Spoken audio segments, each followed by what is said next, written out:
Talking with Topher is sponsored by slowdownclothing.bigcartel.com, New Hampshire Vape Gallery, and naturalbossnh.com. More on that later. Let's get into episode 86. Six.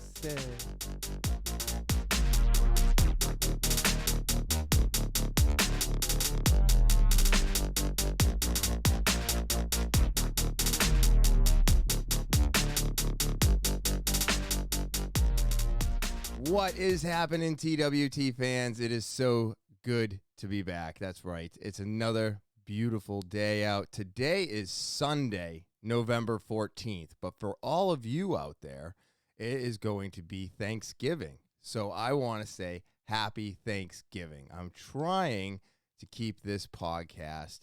I don't even know. Like, I feel like I feel like I recognized some holidays last year, but did a little bit better this year. And that's all I'm trying to do. I'm just trying to make it better. I'm trying to make it more consistent. And I'm trying to include everybody in everything. You know what I mean? So I'm just excited to be here. It's 2 o'clock in the afternoon. I got about an hour to kill before I have to get back into it. I got Christmas pictures to take. With the mail being slow, I want to get them done ASAP, get them out there so that everybody gets their stuff on time. Luckily, I don't think I do any shipping of presents. I mostly do all the driving on Christmas Day, so we should be able to buy all our gifts, hopefully, in a reasonable amount of time and get them distributed. But yeah, if you got any gift buying to do, you're definitely going to want to do it soon. Most of the cutoff dates are December 15th for mail out. That's UPS, FedEx, and USPS from what I have seen and read. So get your gifts purchased and get them out as quickly as you can. But I hope everybody's having a great Thanksgiving. Thanksgiving is a wonderful day. It's one of my favorites. Definitely. Just, I don't know. I feel like Thanksgiving, you get more people from the family to come in. Like, I don't know. I always felt like Thanksgiving was bigger than Christmas, even though Christmas is big, but everybody's kind of with the families, where Thanksgiving seems like everybody shows up. You know what I mean? I mean, it's not like that for us anymore. You know, when my grandfather passed, 1990. He was like the staple in my mom's side of the family, and when he passed, you know, holidays kind of broke up and it got a little bit thinner. And then every year from there, when, you know, all of us grew up and had our own kids, not including me. But then it got a little bit thinner because then, you know, they don't want to travel with the kids and so they do their own thing where they live and we do our own thing where we live. So, I mean, overall, I'd have to say that the holidays have gotten a little bit smaller, but all the nieces and nephew make it feel like it's getting larger again, which is really nice. But it's just a great time to be thankful for what you have. I know, I don't want to get in the history of Thanksgiving. I don't want to talk about any of that. I understand what it all is. It's probably not a great holiday. It was massacre, this, that. We did Thanksgiving to give a false impression so that we could slaughter all the natives. Whatever it is, I don't give a shit. It's a nice holiday. We all get the day off from work. We get to sit around and eat food and talk shit. And, you know, back in the day for me, Thanksgiving was a great time to get drunk. You know, everybody on both sides of my family drank. So it was an easy way for me to get alcohol. It was an easy way for me to just do what I wanted. You know, I would bring my own alcohol when I turned 21, the first couple Thanksgivings. And when I got to drink a beer with the adults, you know, like, we're always considered kids. Like, if I go and talk to my dad still considers me a kid today. But when I was in my mid-20s, I was buying alcohol, bringing it to Thanksgiving, and then I'd be able to have a beer with everybody. But then I just disappear, and then I drink my hard alcohol. So there's been a few Thanksgivings where I've flown off the handle. Um, and then of course I couldn't do that anymore. But it's a wonderful holiday, and even though I'm kind of focusing on a little bit of the negative that I brought to the holiday, it's still a great holiday. I love. I'm not. You know, I'm not that big a fan of turkey or chicken. I personally think they're not that great. They don't have enough protein. There's not enough stuff in it, and the recalls we've had, the price soaring on turkey in itself is crazy right now. It's absolutely astronomical. So I'm like, oh, well, if you can't afford a bird this year, maybe the ham would be cheaper. But I don't know if that's true either. You got to really shop around to find good deals these days on your meat and poultry. But there's just been a bunch of recalls on chicken. A lot of the pre-bag stuff. A lot of the stuff that I tend to stay away from is having a lot of recalls lately, and I don't know what that means. But I know that I'm really looking forward to this Thanksgiving. It's going to be the first one without Ma, so that's going to be a little rough. It'll also be our first Christmas without her, but I'm really looking forward to it, seeing my sister and everybody else. And this is what is it? Every 4 or 5 years, my birthday lands on Thanksgiving, which is always weird because it's like I lose a day. But I am not on the same page as the people who have Christmas, and Christmas is their birthday. That's got to be much more difficult. At least I lose my day to a day of food and everything else. You lose your day altogether. People try to combine your gifts and all this other stuff, and it's a sucky way to do Christmas/birthday for somebody, I think. But I've never been in that position. So every 4 to 5 years, I lose my birthday. But luckily I get the day before Thanksgiving off. It's already a scheduled day off, no big deal, or my normal day off. And I'm going to celebrate my birthday on the 24th this year. Yeah. So when you see this, I will have celebrated my birthday yesterday. But I'm excited for this Thanksgiving. One, because it's nice to get out there and see everybody. Last Thanksgiving was really weird. I think this Thanksgiving is going to start to feel a little bit more normalized. And then, I just got off of my 5-day water fast. So getting off the 5-day water fast, today, yeah, that's right. So I got off my 5-day water fast today. I've been eating all morning. I'm really excited for lunch, and I'm really excited to dig in to eat all the food I can on Thanksgiving. I'm going to bring my digestive pills with me, and I am just going to town. If there's one thing that a 5-day water fast has showed me, it's how much I really do enjoy food. And I was always a person that was like, I don't enjoy food. I just eat it because I have to. Not so much anymore. Now I'm like, oh, I really enjoy it, and I can pick out flavors, and there's things obviously I don't like, but I still try them because I would say that I didn't like them, but there's a bunch of stuff that I did when I was drunk, and I'm like, well, if I said I didn't like it when I was drunk, maybe, just maybe, it's not that bad. I'm kind of like going against what I used to think when I was drinking. So I'm trying. I say these are all new things, but it's like I'm just redoing them. But the difference is going to be I'm actually going to have a memory of what I like and what I don't like.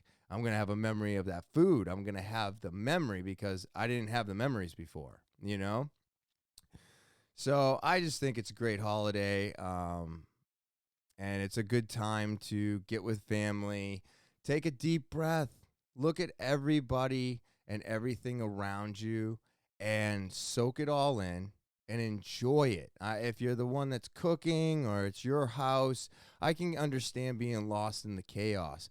But still, take a step back and look Everybody's at your house. Everybody's about to sit down and eat the meal you just spent 8 hours preparing and getting ready. And now you're all going to have conversation over a delicious meal. That's something to be thankful for, right? I have so many things in my life to be thankful for that I've got to really stop focusing on the negative. Now, don't get me wrong. When I focus on the negative stuff, it's important. It's important to focus on it, because if it's something that you see ahead of time and you can correct it before it gets worse, then that's a good thing. But if you're just festering on all the negative stuff in your life, you haven't moved forward, you haven't moved up in your job, your car keeps breaking, all these things. There's all kinds of little negative things that can that you pick at, and that makes everything worse. So I am trying, like I talked about when I talked about being gratefulness, thankfulness, all of these things have been helping me get over all the negative stuff that I keep pointing out all the time, and it's really helped me look at things a little bit differently. Like, I'm like, oh man, it's bad, but it's not that bad. You know what I mean? And I'm always in my head about this. I never feel good about myself. I never feel like I'm doing enough. I never feel like I get up at the right time. I'm not moving enough. I'm not getting enough done. I'm always doubting myself, with everything. And it sometimes is very hard to find positivity in that. And that's what I am I'm thankful for right now. I'm thankful for the fact that I can find some positivity in my life by stopping, breathing, and taking it all in. And realizing that even though money is tight, inflation is inevitable and at its worst right now. And the money's going to get tighter. There's all kinds of things that I'm just seeing that are going to make everything more difficult come 2022, And I said a year and a half ago, I thought 2022 was going to be the year. It was going to be awesome. And our government is finding more and more ways to destroy all of that with the taxes on the gain in the stock market and on the cryptocurrency, with the fact that they're supposedly doing something to our taxes to make up for this inflation in the prices in our groceries and everything else. So I don't know what the fuck that means, but I'm not holding my breath that these guys are going to be like, oh, we're going to give you more of a break. I feel like they're going to be like, oh, you have to pay for inflation and now you have to pay more for taxes. Like, lower class and middle class, we're going to get squished. I just believe that one day. I believe there's no way out of this struggle sometimes. I'm like, what is happening here? This tax that they're going to be doing on the gains, and I don't know exactly what I'm talking about, and that's the whole point of this podcast, is that I'm just going to tell you what I'm thinking, what I do know, and unfortunately, I could be absolutely incorrect. So please do your own due diligence and fact check me, and if I'm wrong, tell me. But supposedly, if you bought something at 20 and it drops down to 8, you're going to be paying the taxes on 20. That's the basic gist I got out of it. So you're paying taxes on something you don't even have. It makes no sense whatsoever. I think whatever is going to happen is going to completely crush the stock market. I don't know much about cryptocurrency in its own. I do know that I've bought Ethereum, and I moved it somewhere and left a very little bit in Coinbase, and I have no idea where I moved the rest of it to. So I lost $300 at the time. That was it was under a penny when I purchased it. So really bummed out about that. Because I think I think at the time, or maybe it was $1 something, and I bought 300, which gave me 3 pieces or whatever the fuck it is. I'm not sure. Like I said, I don't know much about this, but all I know is that I moved it, I lost it, and I got a very small sliver, and they're doing really good, and that makes me butthurt. And I bought some Shiba Inu. Somebody told me to get on that train. Bought it at 78. Got like 20 million shares. And, or is that what you call them? Or did I buy 20 million coins? I don't know what the fuck I bought. But I got that, and that stuff is on, a roller coaster. But I'm really holding out on this one. I'm not moving it. I have all my logins. I've saved everything, and I'm just waiting to find out what happens with this. But the reason I kind of got into this was because what's going to happen? What's going to happen with all these new taxes, the way that they want to tax all this cryptocurrency? What are we looking at here? What is the next big currency anyways? It feels like the dollar is dying. And get this, okay? Back in the day, you used to be able to roll your own quarters, bring them to the bank. They would give you $10 for them. Now they have some issues with people putting in stuff that weighs like a quarter but is not a quarter. So yeah, a lot of people were ripping the bank off, so they stopped that. So now it's seal press. There is coin shortages everywhere, right? Here's the funny thing. There is no coin shortages in almost anybody's house. But no bank, credit union, or anywhere else I've gone to will let you turn in your change and just get your money back for your change. Now, I understand if you go to a Walmart or if you go here, if you go there, but even at my own credit union, I go there and they still hit me up with a fee. It may be way less because they're literally just covering the cost of that machine. But why is it if you have a change shortage throughout the country, why is it that you're not giving us an opportunity to turn our change in for full price? I don't want to give you my change if I have to give you a piece of what I sold. It's just like all the taxes and all the increases. I haven't gotten a raise, so why do all of you out there get to raise your prices on us? People are out of work. They've got no money. So how is it okay for everybody to increase their prices? Nobody's making any more money than they were 2 years ago. And that's just me. I mean, other people are not even making close to what they were making 2 years ago. Other people are making somewhat close, and other people stayed flat. That's the middle class right there. We're all doomed. Because I don't see any raises being implemented anytime soon. My wife's capped out right now. I'm capped out right now. So everything's increasing, but that's not. And you're like, well, shouldn't this be illegal in the first place? Shouldn't it be illegal for the government to tax us more? Shouldn't it be illegal for all of these corporations to jack their prices? I mean, if all your shit is sitting on a container and now you're upping all your prices because you want the most for what's on the shelves at the moment, and then everything on the shelves sells out, and now all the containers get emptied, hypothetically, now all that stuff gets to land on that shelf, even though it was purchased at the lower price, gets to be put on the shelf at the higher price, which makes them more money and costs us more money. So you're like, what is happening here? Well, what are we supposed to do with this? How are we supposed to fight this? How are we supposed to overcome it? And I'm not saying like my boss is a jerk and he's not giving me. I'm just saying shit has been real tough for almost 2 years now.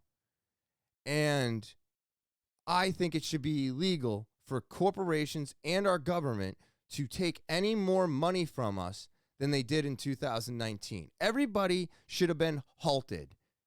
My Xfinity went up. All the subscriptions went up. Everybody got to hike their prices this year. Everybody.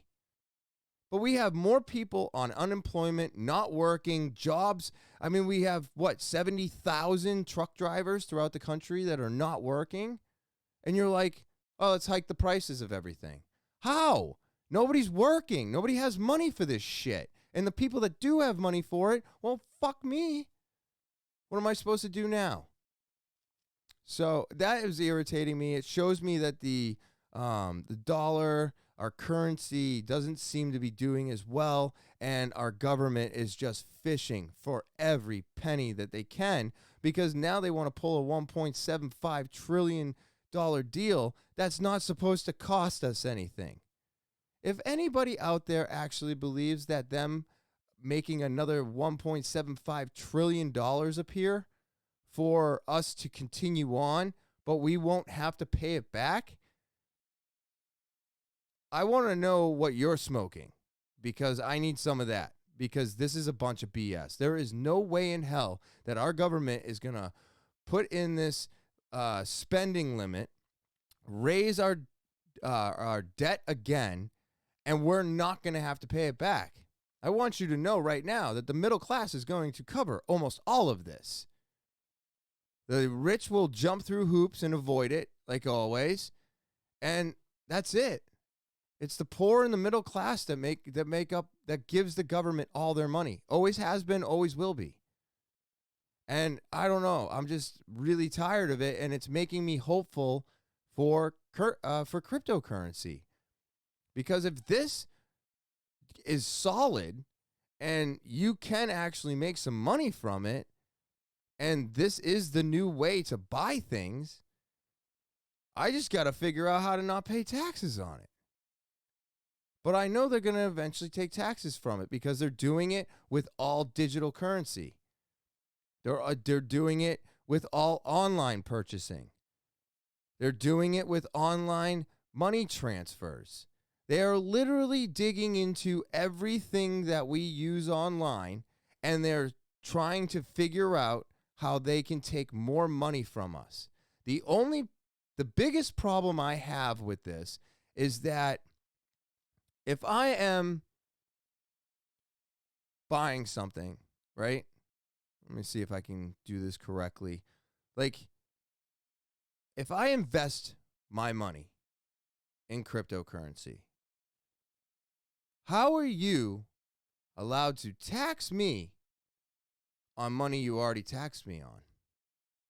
They're always double dipping. I mean, think about it. When I buy a vape product, I get taxed on that, right? And then when it gets purchased, right, the money goes in the drawer. Perfect. But now, at the end of the year, we pay taxes on a lot of that stuff again. And you are buying that merchandise with money that you were taxed from. So it's just more and more and more. And they're not going to stop. This is going to get worse. This is what happens, I believe, when we rely on our government to fix our fucking shit and not do what they're supposed to do. This is how they try to fix it. And for Pelosi to say that this money, this $1.75 trillion budget plan, is going to cost us nothing? Who's paying for it? Not me. Well, yeah, of course me. I'm paying my taxes. But I listened to a Ben Greenfield podcast recently, and God, I don't remember the guest. But they were talking about how this guy had figured out, his way out of speeding tickets. He's figured his way out of, he says he hasn't paid taxes since 2015. He has been, I think, audited once. But I don't know. You should listen to it. Ben Greenfield. I listen to him on Spotify. That's probably the best place to get his podcast at. But shout out to Ben, because I absolutely love his podcast. It's amazing. I mean, if you want to know about almost anything that has to do with the human body, he's definitely the guy to listen to. But yeah, the guy that he had on recently blew my fucking mind with avoiding taxes, avoiding tickets, and it's just knowing the laws. And I know that I don't have enough time to get into all that, but man, it was pretty incredible. But back to the cryptocurrency real quick. I think it's a good investment at this moment in time. If you can get on something that's actually going to make it, the one bit of advice that I can give anybody out there who's either thinking about getting into crypto, or maybe you bought some and you're like, oh my God, I've lost so much. Just hang on. All right. If you listen to somebody and bought some stuff and jumped in, you got to remember that the people that told you to do this, like the people that told me to do this, have been doing this for a couple years. They've told me to jump on 3-4 different things, and almost all 3 of the things out of the 4 really took off. And I was like, Jesus Christ, I've missed this boat, I missed this boat, and I fucking fucked up this boat by moving stuff and then losing it. But this one I do believe in. I think it's going to be a good one. So, I mean, it's gone up, it's gone down. But if you want to get in, I think it's a great way to get in and play. I know there's all kinds of new taxes coming, so that might deter you, which I don't blame. If these taxes do go through, it could change the stock market and the crypto game probably forever. Who the hell knows? But I just hold on to it. Don't get scared at the price dwindling past what you want it to. Just hold. That's the one thing I've learned. And don't look at the app every day. That will drive you crazy. Do not do that. I try to look at it every 2-3 days, and I just see where we're at, and then I'm like, I'm down. I'm down. Ooh, I'm up. Have I gone up over what I purchased? No, I haven't yet. So that's okay. It's been a pretty steady decrease since I bought in, but it could be the new currency. Who the hell knows? All I know is that the US dollar is not looking very healthy. With the change shortages, you all know how to fix that. You want change back into the system? Then give us our dollar, our penny to penny, and that's it. And we'll give you all our change. I'm sure there's many people out there that have plenty of change that they would not mind giving out. You know what I mean? I've got buckets of it. I'm like, I don't know what to do with this. Because if I turn it in, I'm losing what? 6% at the bank, 8% at Walmart, 10% somewhere else, but you're losing a good percentage, and that's not fair. Change used to be that exciting thing that you would go in, you bring it to the bank, they change it for you, and you would get everything back. And it was so exciting because it was like a savings. Well, now you got to pay on their savings, and I don't like that. It makes me very irritated. But I'm in the crypto game. I'm doing it. Keeping my fingers crossed. I've got hope that this is going to go well. I do. My fear is the same as it always is with like almost everything. I'm just worried about, I think electricity going out. That's what I'm worried about. I don't know if anybody else thinks about this, but when you really think about everything that we do online, all of our businesses are done through computers, everything. Cryptocurrency. I mean, if we were to lose all of the power, and there was no more power, and I don't know how you could wipe out all the power, but let's just say it happens. Well, what are you going to do then? Because cryptocurrency will be gone. I mean, charge cards will be dead. And then you're left with cash, gold, silver. So even though I'm really into the crypto, and I'm not saying like I'm really into it, like I'm into it and I've invested in it, and I think it's an interesting, I just think it's interesting. Let's leave it at that. And, but at the end of the day, you got to have something else too. So just, I don't know. I don't really know anything about cryptocurrency. So I know what I'm doing with it, and I know what I've missed out on. And I know that if you're getting into it today, you just don't want to watch it all day, every day. So, but yeah, that's my thoughts on crypto. I don't know. But when I get, I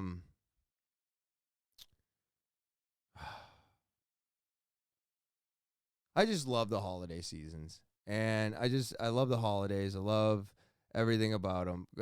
Thanksgiving, like I said, being one of my favorite, and then of course you got Christmas around the corner, and then New Year's, which really a lot of these holidays, were drinking days.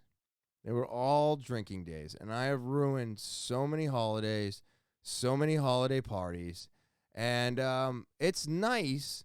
It's really nice when I haven't ruined one of my mother's birthdays in, 6 or 7 years. It's been since I've ruined my mom's birthday. Having these holidays, and now seeing the kids, and remembering it. Just being able to remember it is nice, because you can start off the holidays pretty sober, and then you get there, and then you have a few drinks, then you go to the next place, and if you got to do your traveling on the holidays, because that's how my day usually is. It's just driving everywhere. We'll spend anywhere from 3 to 4 hours on the road, just to get around, and it's nice to, one, not have to worry about getting pulled over, because no matter where I went, I would always have a drink. So you're driving intoxicated pretty much no matter what. And then on top of that, by the end of the day, I don't remember what happened, just because my brain wouldn't retain it. Now, if you can drink and retain, good for you. I couldn't. I could not. I was not one of those people. It's nice to actually be able to remember people's names at this point. And I figured out a small trick for myself. I just got to keep saying the person's name to them over and over and over again, no matter how annoying I find that to be to myself. But that's another tool I'm using. I'm like, oh, this is helping me remember stuff. So being able to remember the holidays, and that's what I'm looking forward to this Thanksgiving, is being around with everybody. We're going to her dad's, and we're going to have some amazing food there. Then we're going to my sister's. I'll probably end up stuffing my face again. That's another reason I like the 5-day water fast before the holidays, because then I pig out. I really do. I try to put on as much weight as I can during the winter. My weights should be here this week. I'm hoping.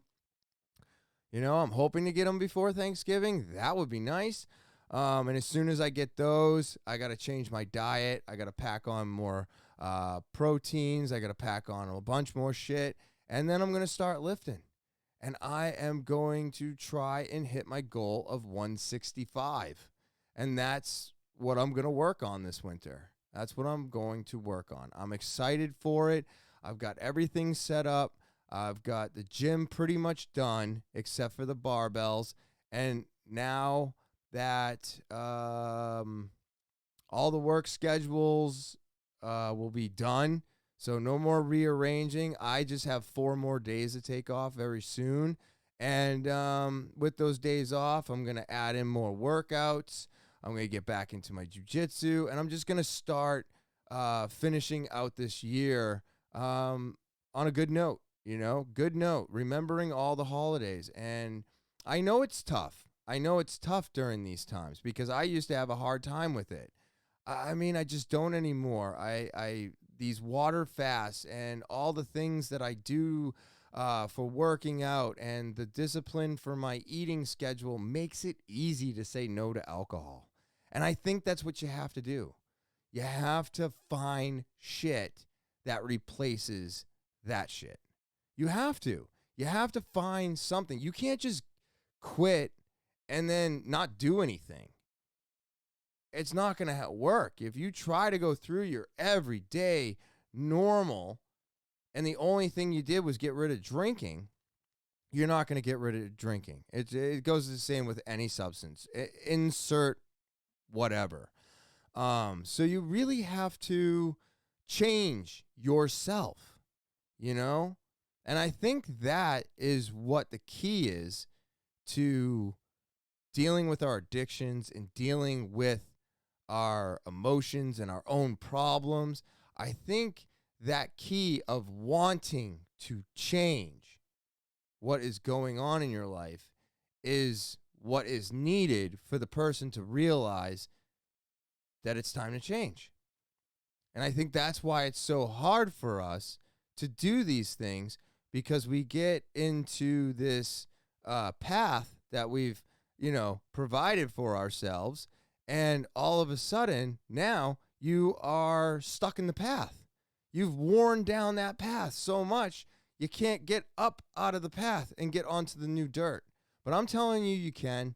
I know the holidays are tough. There's advertisements everywhere for fucking alcohol. It's so annoying, but it's okay. One day, I bet you we'll see tons of advertisements for marijuana too. At least we should, should go federally legal, and they should be doing the same thing with marijuana that they do with alcohol, I feel. I think it should be treated equally at this point, considering alcohol can kill you and marijuana can't, period. So I just stick with it. Stay strong. No matter what's going on, no matter how hard things get, just remember that at the end of the day, you are doing this for you. And I'm not saying if you relapse, you're a horrible person, or you failed, or none of that. Absolutely not. You did not fail. You might have had a hiccup. Well, pick it back up. Start over again. This is not the first time I quit alcohol. It's just the first time it fucking caught on. It's a hard thing to do. Changing your life, getting rid of addictions, and just being alive. It's just all very difficult. And I know that a lot of people have a lot tougher time during the holidays. It reminds them of this, it reminds them of that. Like myself, I'm sad that, Ma won't be there, but I remember when Gramp died too, and he wasn't there for the holidays anymore, and the family split, and it was like, shit, this feels weird, and the holidays are not the same. But then they eventually felt normal, and now without Ma, we'll go through that cycle one more time. You know what I mean? So we're going to continuously go through this cycle. So never give up. Never give up. That's what I'm saying. Never give up.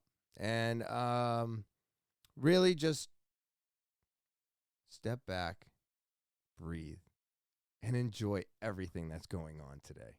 Slowdownclothing.bigcartel.com. That's slowdownclothing.bigcartel.com. And it's the holidays. They're here. The holidays are here. That's right.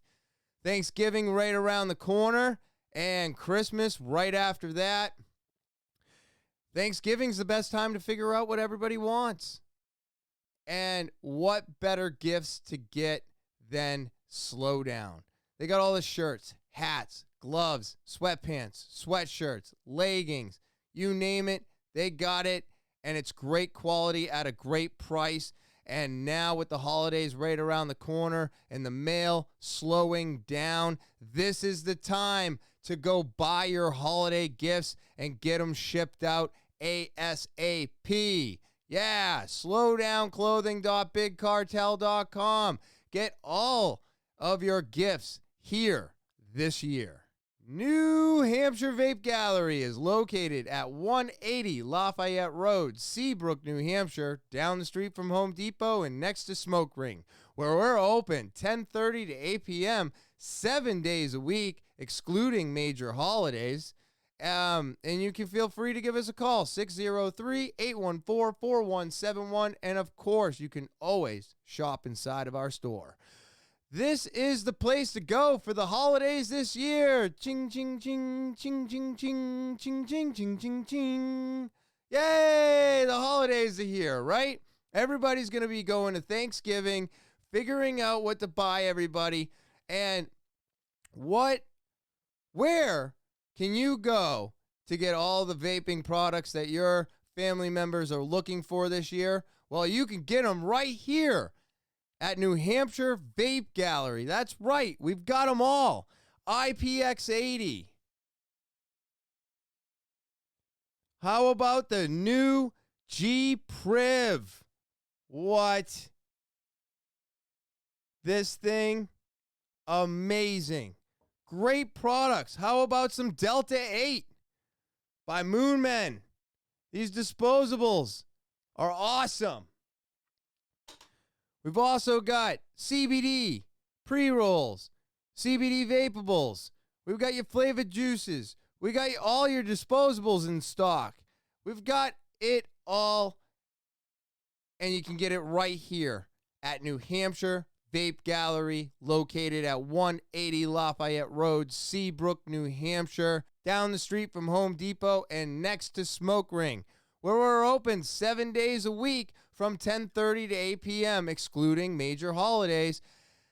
And feel free to come in and shop our selection. Yes. So get everybody what they're looking for this holiday season. And I hope everybody has a great Thanksgiving and a Merry Christmas. NaturalBossNH.com. That's NaturalBossNH.com. Man, oh man, I love this website. They just discontinued their hand sanitizer, and that's okay because we're all starting to realize we don't need it as much as we thought we did. But they've got something even better, a brand new roasted cacao body balm. It's only going to be available for the holidays. Yay, the holidays. That's right. This holiday season, get yourself some awesome roasted cacao body balm. It is awesome. It smells great, and it's great for moisturizing your skin. Amazing, amazing product. I just think all of their products are great. We've got the beard oil. We've got the salve for dry skin. You got the lip balm for dry lips. And then, of course, you have your foot and body soak that helps melt those stressful days away. And then after you're done soaking all that away, you can use the brand new cacao body balm to bring some moisture back into your skin. And that's only going to be here for a short time, and that's the holidays. That's right. So get your holiday shopping done early and do it here at NaturalBossNH.com. Buy one or all 5 of these products today. Let's get into some current events real quick. Like I said, I am hungry. So check this out. California parents sue after giving birth and raising someone else's baby. I mean, what? What happened? Here we go. This is video of the moment Alexander Cardinale met his biological daughter for the first time when she was 4 months old. Losing the birth child that you know for the genetic child that you don't even know yet. It's a truly impossible nightmare. Alexander's wife, Daphna, described what it was like to realize that she had been raising a child that was not biologically hers. Instead of breastfeeding my own child, I breastfed and bonded with a child I was later forced to give away. The Cardinales have filed a lawsuit against their fertility doctor, Eli Ron Moore, seen here in a promotional video. They're also suing his clinic and his lab. The couple first suspected that something was wrong when Daphne gave birth to a baby who didn't look like them or their older daughter. Constantly fighting, nagging questions, and pushing down dark thoughts of doubt. It was truly my hell. A genetic test at 3 months old determined the baby girl was not biologically theirs. And the Cardinales soon learned their embryo was switched with another couple who was raising their biological daughter. The babies were born in 2019, just a week apart. Our memories of childbirth will always be tainted by the sick reality that our biological child was given. The couple's attorney says the multi-billion-dollar fertility industry needs more regulation. Fertility centers are almost entirely unregulated. Barbershops and nail salons are subject to far tighter state and federal regulation. Fertility expert Really? Dr. Jeffrey Steinberg, who has been in the business for 35 years, disputes this. We're inspected every 2 years by the College of American Pathologists. These are high-end inspections. They look at every single detail of every single procedure that goes on. Dr. Steinberg says this was likely a case of human error. He points out that in his lab, every dish that is used is laser etched with the parents' names. It's identification, identification, identification. We have a quadruple safety system. Interesting. So what you're telling me is that they take extra precaution, but they have FUBUs.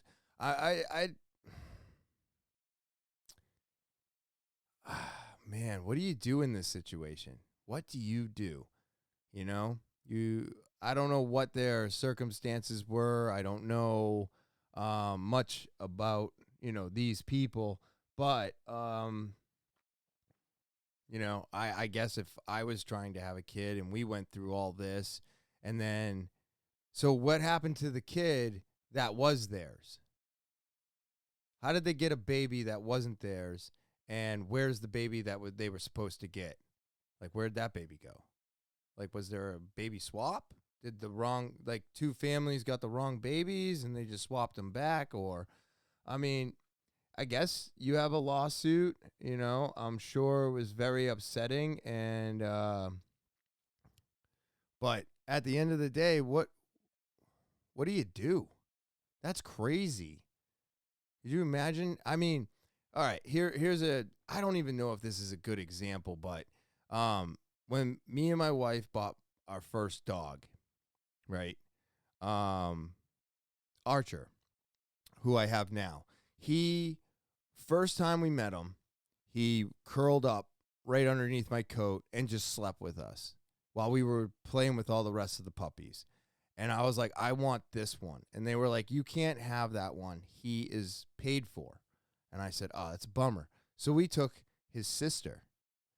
And then we went to go pick them up.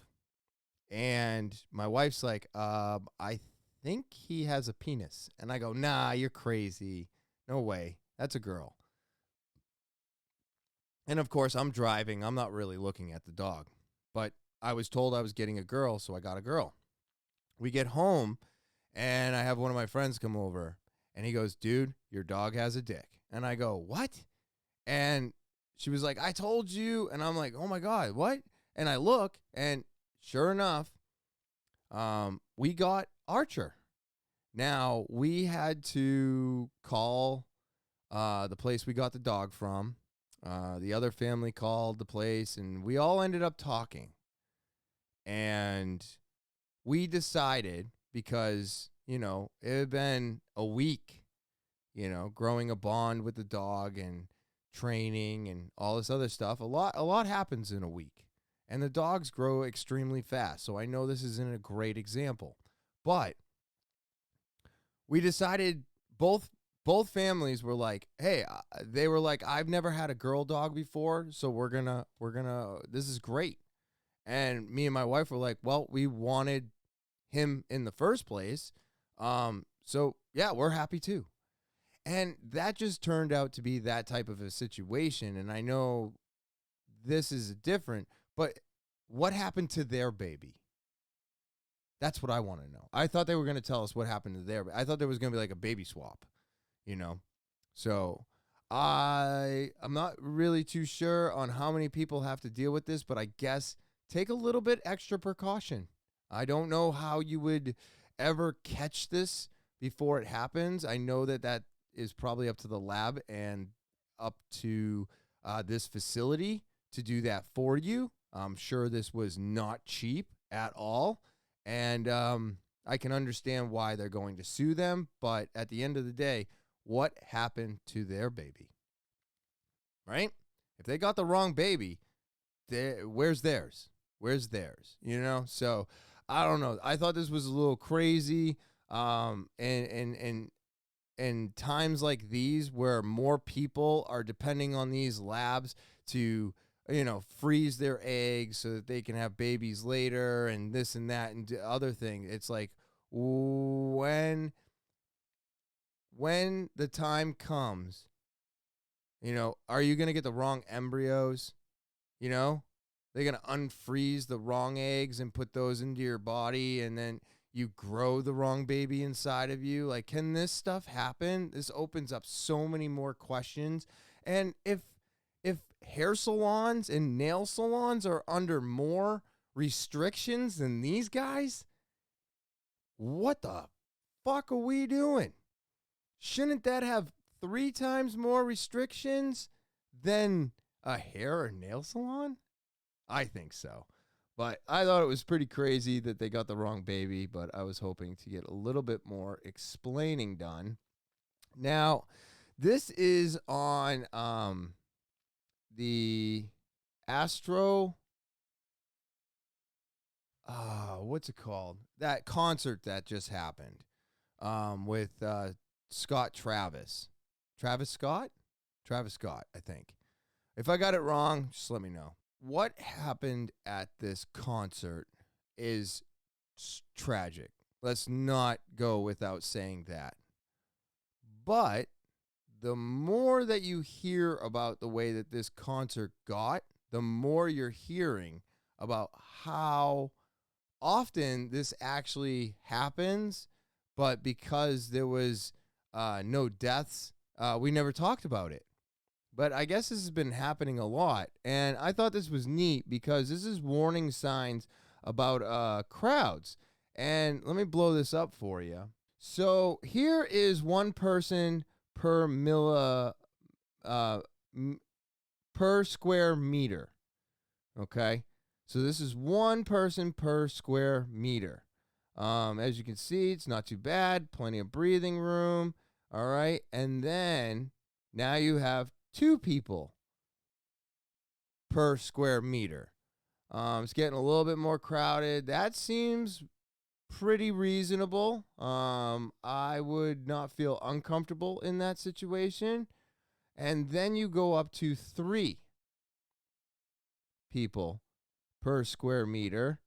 And you can see it's not packed, and everyone has some space around them. Still said, this level of density is typical for an evening at a bar or a pub, especially before COVID-19 pandemic. I was going to say, that seems pretty normal. That used to be like club life. You'd walk through, you might brush up against somebody, but for the most part, you can avoid most people. Then we get into 4 people.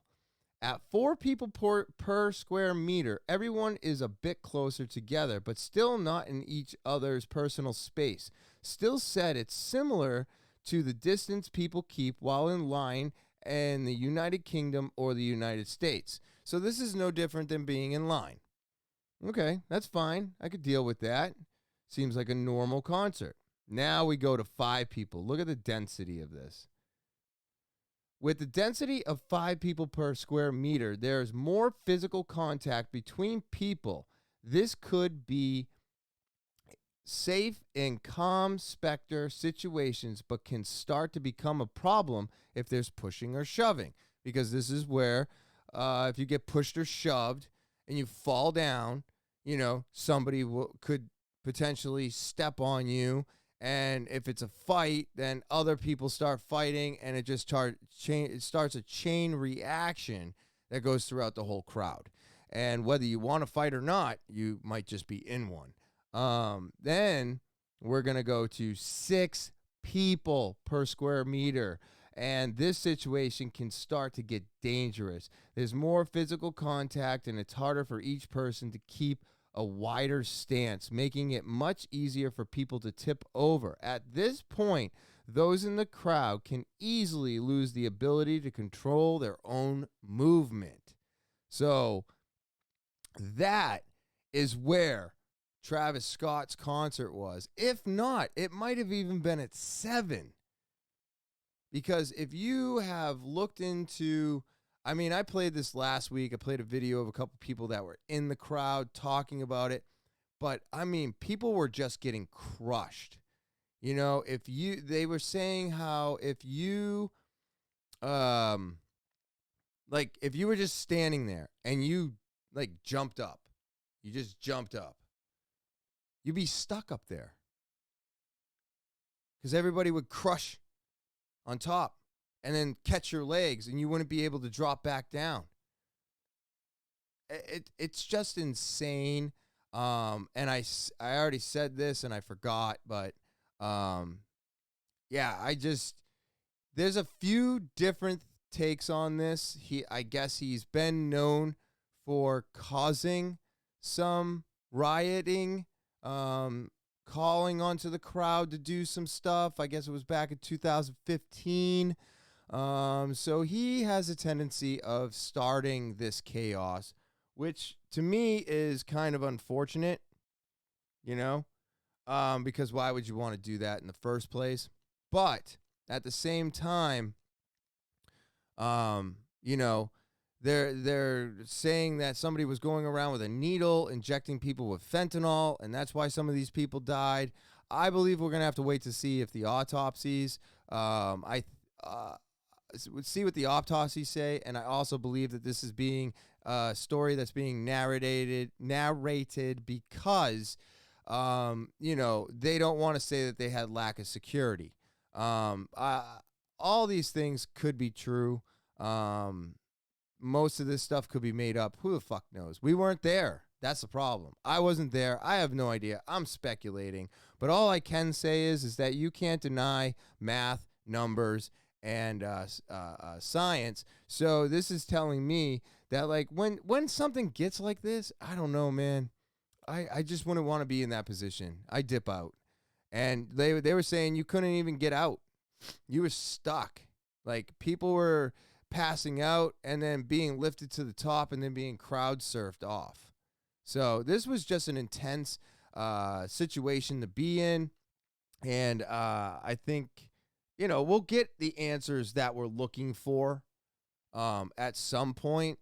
But I did say that I didn't think it was his fault. And now my tendency is starting to turn into maybe it was. You know, and when you're telling people to break down gates and you're telling people to do this stuff and you're calling them in and that place is overpacked and low security and it's just going to turn into chaos. So, you know, if you're having a lawsuit against Travis Scott or you're having a lawsuit against all of it, you know, maybe you do have a case at this point.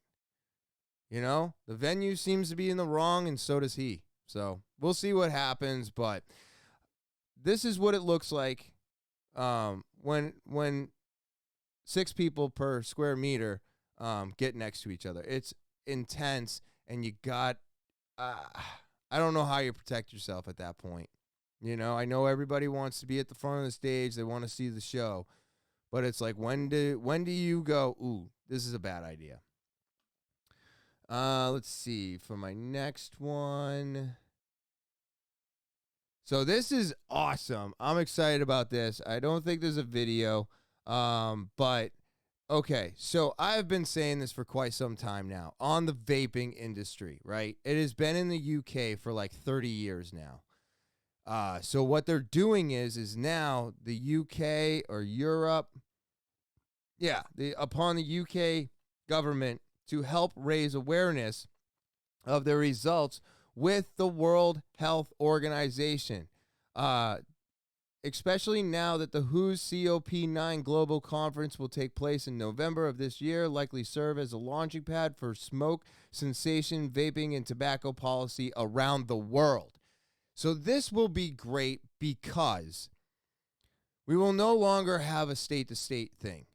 If they can prove their case that they've been building up for 30 years now, because you as an American have to understand vaping has been around a lot longer than just being in America. And that's a part of this whole thing that pissed me off right from the get-go, was the simple fact that nobody would look at what Europe was already doing, testing, and how shit was turning out over there. They just kept looking at what was happening here.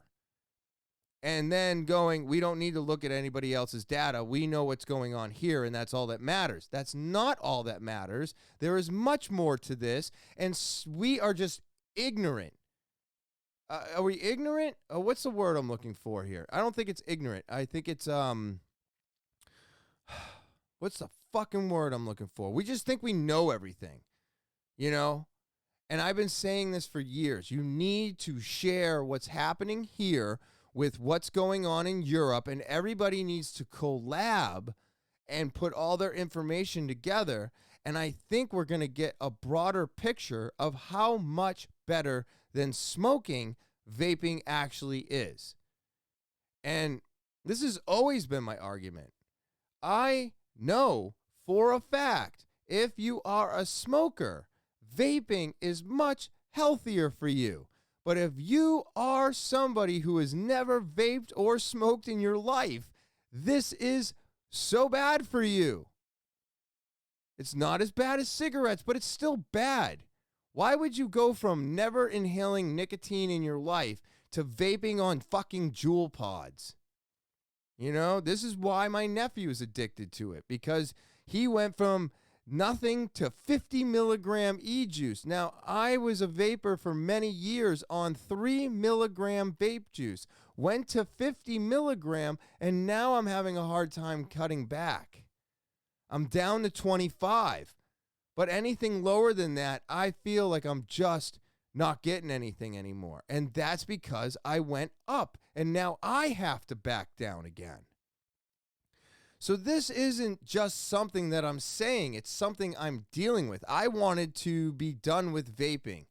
There's many reasons why I want to be done with vaping. But the main reason for me getting off of vaping is I'm just kind of tired. But I love smoking. I love the action of it. I love the feel of it. I love everything about it. So it makes it very difficult. But I do know that I have to get off this nicotine. I have to get off vaping. I have to. Eventually, that's what it was designed to do, you know? And I feel almost wrong talking about this, but it's not wrong. It's just, it feels weird telling people not to vape when you own a vape shop. All right? I'll be honest with you. It's weird. But that's the whole point of the vape shop. The whole point for me was that we get people off of cigarettes, get them onto vaping, and then get them off of nicotine and get them away from this shit. And instead, vaping is now turned into the new cigarettes, which I guess is fine, but that's not what I intended it to do. I wanted it to help people get off of cigarettes. And now I see people smoking cigarettes. They're vaping at the same time. They're taking nicotine pouches. It's like, Jesus fucking Christ. That 50 milligram juice has made it so difficult to get away from nicotine that people are just doing it all now. So you got people on all spectrums, you know, doing everything, doing one thing, and or trying to get away from the thing that's hurting them the most. So there's all different scenarios of people dealing with their nicotine addictions. But the easiest way for you to deal with your nicotine addiction is don't fucking start. Don't start. Vaping is not fucking cool. It's not. I know we used to have these cool vape shows and all this fucking shit going on, and you'd have vape contests. I'm sure none of that exists today, because if it does exist, I think that's crazy. You're just asking for COVID to get spread even easier. But it's not cool. These devices are interesting, but they're all, at the end of the day, they're all doing the same stupid thing. Like, people ask me all the time, and this was going to be one of my shorts, but they ask me all the time, does this device hit different than this one? Is this one better than this one? And I'm like, they're all the same. They literally are all the same today. Everybody's got a mesh coil. Everybody's got a fucking pod system or a tank. Everybody's got internal batteries or external batteries. So at the end of the day, when you hold up, do they hit a little bit different? Is the airflow different? Is this different? Does their cotton taste different? Yes, those little things are different. But the absolute whole of everything is that they're exactly the same. What company do you like better? What product do you like the looks of better? But other than that, they're the same. They're all the same stupid thing. And they all work the same. And the coil, I believe, is the only difference, because everybody makes a different coil. They all use different cotton. But when you're getting nothing but mesh coils now, which are the best, even burn, nice airflow, those are the ones that have the better flavor now. So everybody does those, and you can get them in all different sizes. And depending on how much air they allow through is going to determine how big your hit is. And that's also going to give you your taste. So yes, there are differences, but at the end of the day, they really are all just the same. It's all personal preference. All right. But so with these guys talking to the WHO, giving them all their information, it opens up the discussion. Are flavors helping? Are flavors really for this? Do we have to ban this? Now, I think that if they prove that it does help with smokers, and then they also prove that it is worse for somebody who's never smoked in their life, I'll agree with that. I will agree with that. I've been saying that forever. If you don't vape, don't vape. If you smoke, pick up vaping, get rid of the smoking, and then get rid of vaping. And after 8 years, I'm finally getting to a point where I want to get rid of vaping. But this would hopefully set the standard across the world and ending all of these bans and these regulations that they keep putting in. There'll be no more PMTAs. There'll be no more MDOs. Everybody will be making juice. Everybody will be making mods. We can get back to the free world here, making money again, being able to sell whatever we want as long as we're not selling to anybody under the age of 21. All that great stuff, following all our guidelines and doing what we're supposed to, paying state taxes. But this could end the bans. So I've got hope for this. I really, really do hope that this helps, because I've been saying it for the last 7 years now that we should have been talking to the EU a long time ago. As soon as all that vaping stuff started hitting, it was bad for you, this, that, it's not water vapor, it's, all that stuff. You should have gone to the EU and looked at their facts and all of their science, because it had a different story to tell. And now I'm so glad that it's finally going to be getting out there and it's going to be put in front of people's faces. And hopefully this will save the vaping industry. That's what I'm hoping on. All right. And then my last one here. This is so cool. I thought this was neat. I've never seen one of these, and I guess that's because this doesn't happen very often. So 1 in 100 million ultra rare cotton candy lobster caught off New England coast. Pretty cool. Hey guys, Mark here from Get Maine Lobster. Super duper excited to show you what is called a cotton candy. There's only 1 in 100 million cotton. We caught this right here in Portland, Casco Bay. Just look how beautiful that lobster is. So what do you do with it? So tomorrow, Do you eat it? Do you freeze it? Sunday, happy Fallback Day. We're going to contact some of our friends and see where we might be able to deliver this lobster. We're not going to sell it. We're not going to cook it. Oh, really? It's a beautiful lobster, and we want to preserve it. Interesting. So he gets to live. It is very pretty, though, isn't it? Pretty cool. I'm not gonna lie about that. That's neat. I mean, that's pretty fucking cool. I don't really know what else to say about it. I think it's cool that it gets to live. They're not gonna eat it, and it was really pretty. It's 1 in 100 million of a chance of finding that cotton candy lobster. Pretty interesting, huh? Pretty cool. Pretty cool, isn't it? So that's the Thanksgiving episode, everybody. I just always want to say thank you, for watching, listening. It's always a pleasure to be here and do this. And, I know at the end of the day, everything I do is not what the top 10 podcasts do, and I don't have a lot of stuff going on, but I just thank all of you for, checking in, and I'm very thankful for that.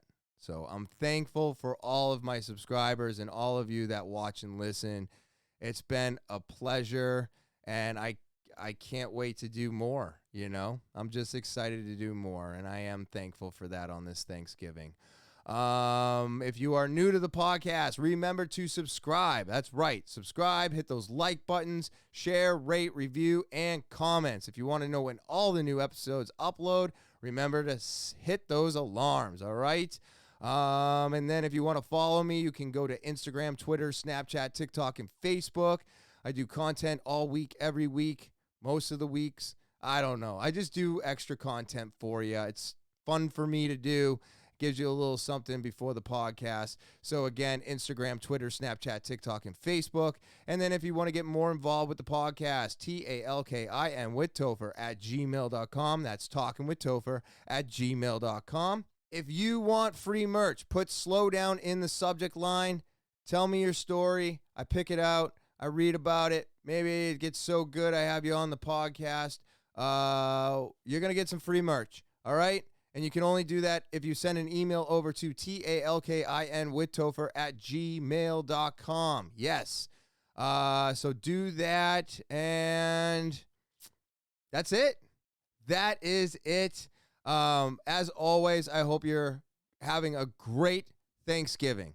So happy Thanksgiving. Remember to give thanks today and enjoy the people you're surrounded by. And I hope you have an enjoyable rest of your weekend. And as always, I will talk to you later.